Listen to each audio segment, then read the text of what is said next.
There's a group chat of everyone who was staying in the hotel. And then there's another group chat of everyone. With everyone. It's always nice when he pops his head in as well.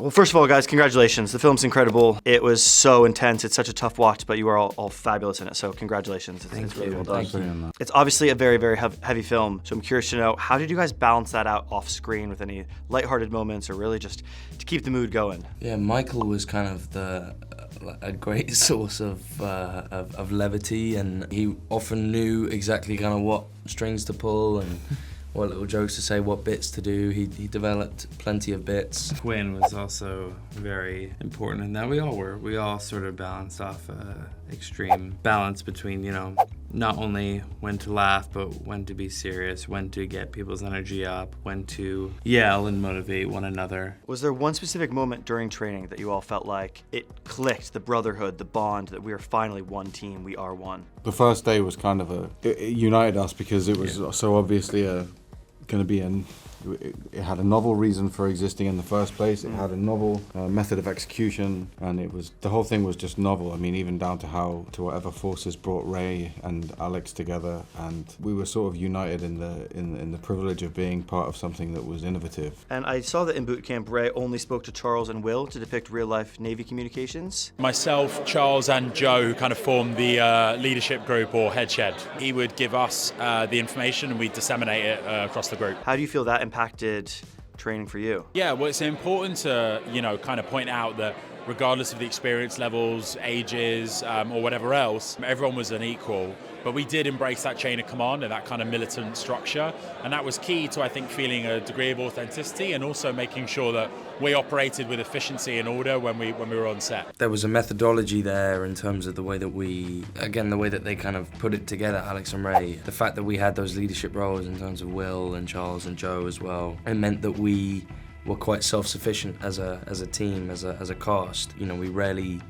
needed to speak to Alex and Ray at the beginning because it just meant that we were able to kind of work it out on our own and also develop this team mindset and this camaraderie together, So I think it was really beneficial for our performances in the long run, and also just for the efficiency of the film. You know, we had 5 weeks to shoot it, and we didn't have time to have these kind of individual crap basically. There wasn't time for that, so it meant that we could go at it together as a team, as a unit, and it meant that we were actually ahead of schedule most of the time, which is incredibly rare for a film set. And was there one particular piece of military training or insight that really changed the way you view soldiers who really have gone through this?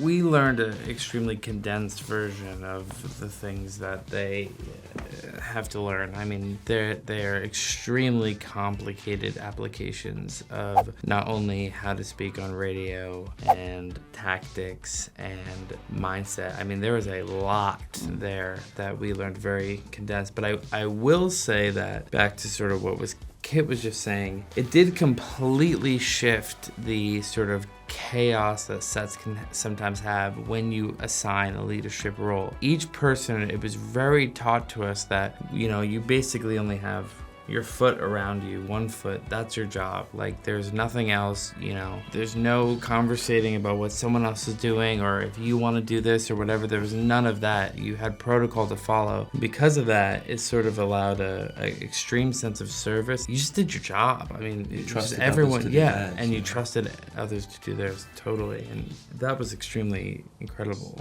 The whole process encouraged everybody to recognize a practical application of acting, and to apply that using the tenets and the principles that we learned in the training, which was on the surface sort of militaristic and to do with teamwork, but when those same principles were applied to a dramaturgical task, it meant that it was just very unique. Are there any lessons you learned from boot camp or from filming that you think will stick with you for the rest of your lives? Yeah, again, the team mindset, the work ethic that we all kind of, that discipline that we all learn, holding ourselves accountable in that way. Honesty,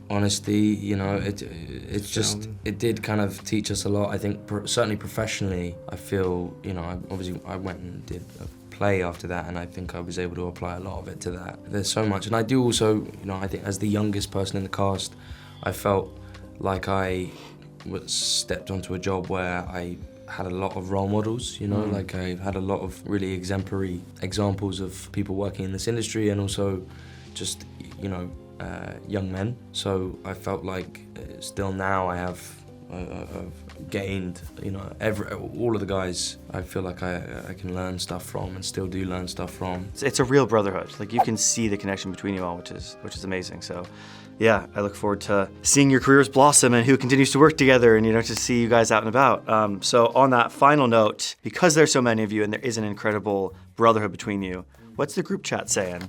How many of you are in a group chat? What's it called? Who's most active? Anyone sending good memes to keep you communicating? There's one group chat called, I don't know what it's called, but it's there's probably about 13 of us.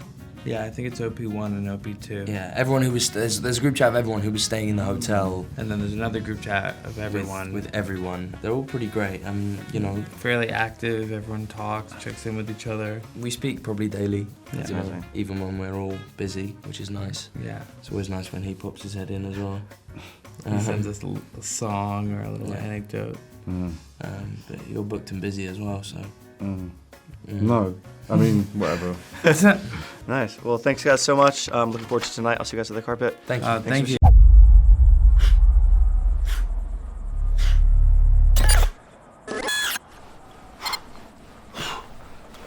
How's it going? Going well.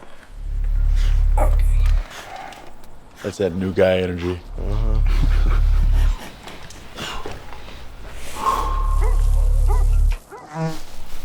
Oh, he's back.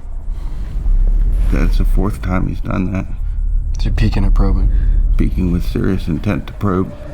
Alpha 2, we might have guys starting to move on our position. Copy, we're getting a buildup of activity here too. Yeah, I definitely see weapons at this point. Yeah, we have definite massing.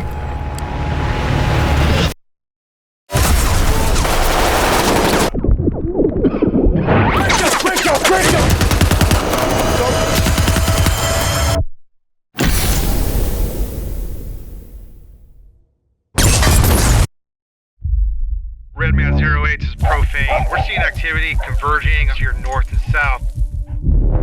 This is Frogman 6 Romeo. We need evac at our last known position. We have severely wounded. Who's the severely wounded? It's not you. It's me. Who is it? No, it's not you. Who is it? Copy, 1, we're in contact 2. You coming to you or you coming to us? Stand by. We'll let you know when we're inbound. Let's move! Here's the plan. EA, 5 minutes, over. The scouts are gonna lead us out, and I'm bringing up the rear. Pop smoke. Smoke out. We are all coming back. OP1, they are en route to you. 3 minutes out! 3 minutes! Eyes on me and only me. Has anyone looked at you? Claymore, rock me, dude. 2 minutes out! 2 minutes! Where are you guys? Look for the blood and the smoke. Multiple bad guys trying to get to our position. Inbound! Inbound! Find cover! 1 minute out! We have enemy on our building and all surrounding buildings. Roger that, stand by. Going hot.